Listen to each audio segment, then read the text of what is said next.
What's going on? What's going on? We are back for another one. So man, looks like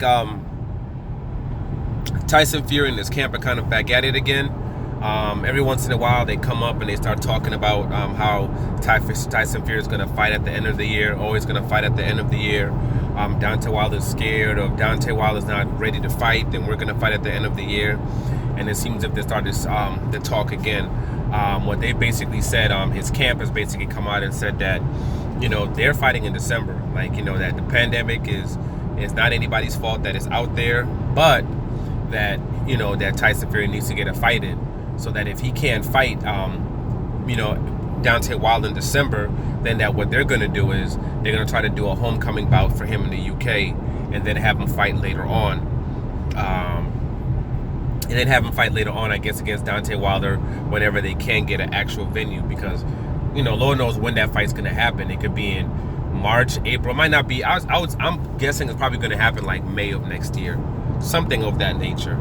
Some things are starting to open up. There's certain venues that are starting to allow people in there, but they want to maximize the revenue when it comes to this particular fight.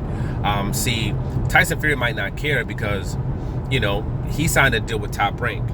And Top Rank obviously, guaranteed him a certain amount of money that he's receiving. They vested that money in him so they can go ahead and later on, reap the benefits, of that investment. And the first fight and this fight is them reaping those benefits. I don't know how much of that money is going to Top Rank, but I'm sure a substantial amount of money is going to Top Rank when it came to Tyson Fury's cut of the last fight and of this fight. That's why they paid him so high when it came to him fighting the Otto Wildlands and whatever the other guy is that he fought. That's why they gave him that kind of money. They guaranteed him a certain amount of money. So when it came to these fights, they could get their fruits, okay, from the seeds that they planted with that bread that they gave to him. So this is the time. So that first fight, that was part of it. And this second fight is really part of it, because with the contract, the way it's set up, it's the winner got a 60-40 split. So they not only got a 50-50 split for the last fight, now in this particular fight, in this rematch, it's going to be a 60-40 split their way. So in this particular fight, Top Rank is going to make out, Bob Arum is going to make out heavy when it comes to this fight. They're really going to make out heavy. So due to that, they're not going to try to mess that up. And they want to absolutely maximize the revenue they can make of this. Tyson Fury is not like his other fighters. Tyson Fury is not like these other fighters that are top ranked fighters that are signed in, or they're just trying to milk them, for the rest of their career. It's like somebody like, let's say, a Terrence Crawford. Well, they're just trying to milk him. He ain't getting no big fights. They're not sending him to PBC, nothing like that. He's fighting 2 to 3 times a year. Bob Arum's getting a fat paycheck from ESPN for doing so, and he's making a substantial amount of money off that boy. A lot of money off that boy. So to him, it makes no sense for him to do any big fights and take the risk of him losing. Due to the fact that those are the money he could get on those fights, he probably gets him in 3-4 fights. But he's looking at like, I'm going to have like 10, 15 fights off this kid. So to me, long term, it's a loss actually. It's actually not a gain, even though it might look nice up front.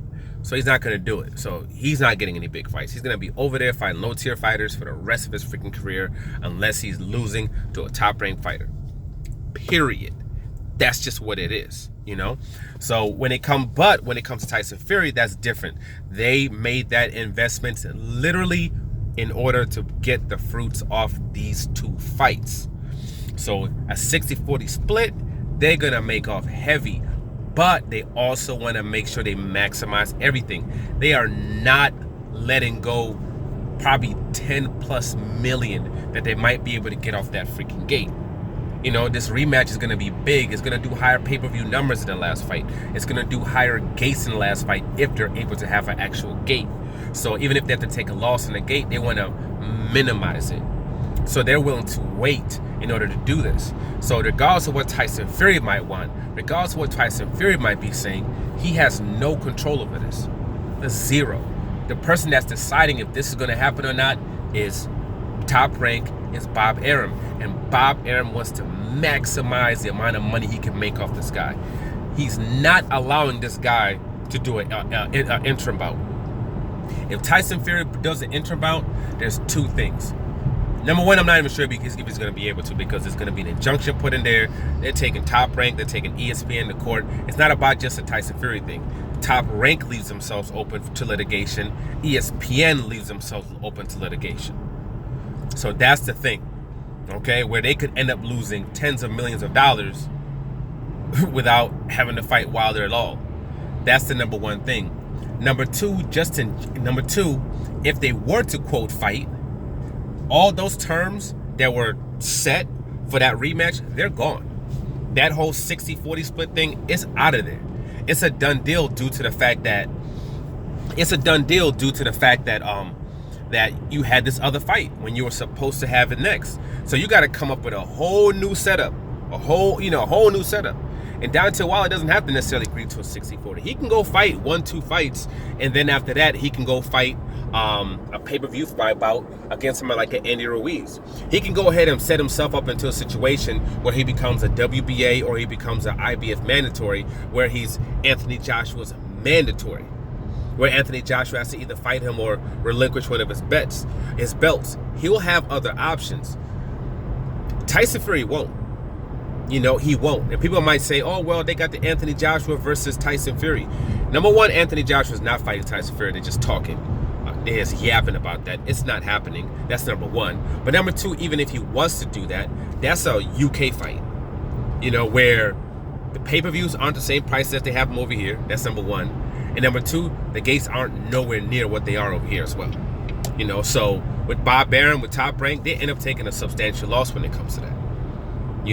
And he wants to keep that 60-40 too. You're not getting the amount of money, obviously, clearly, that you would have with a Wilder fight with a 60-40 split in the United States, with US pay-per-view, with UK pay-per-view as well. They're going to have both of those. So because they're having both of those, you know what I'm saying? It's a substantially more money than just having the UK, because neither one of them are stars in the United States. And they can fight in the US, whatever. They're not selling ish in the United States. No one cares about those two dudes in the United States. They only care about them dudes if Wilder's fighting them. That's it.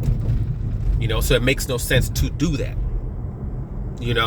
And then also the other big thing is, if he does have that interim bout, we've seen what happened with the Otto Wilder fight. Tyson Fury fights down to his competition a lot.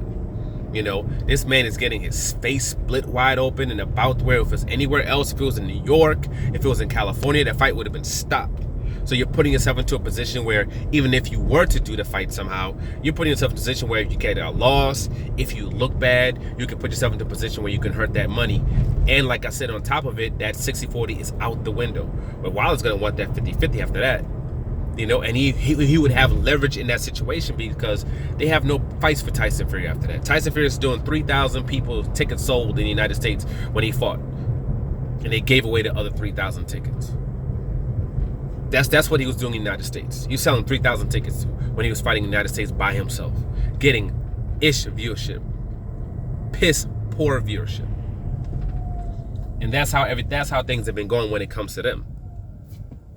So Top Rank is not having it. They're going to wait. They're going to be patient. They're going to wait because Top Rank don't care about being patient. They don't care about waiting. They're 100% okay with doing that and getting that right time so they can get those bucks. So they can get every single dollar, that they can get. That's what they're about. And that's what they're going to do. So regardless of what Tyson Fury might be saying, regardless of what he might do, he's not in control.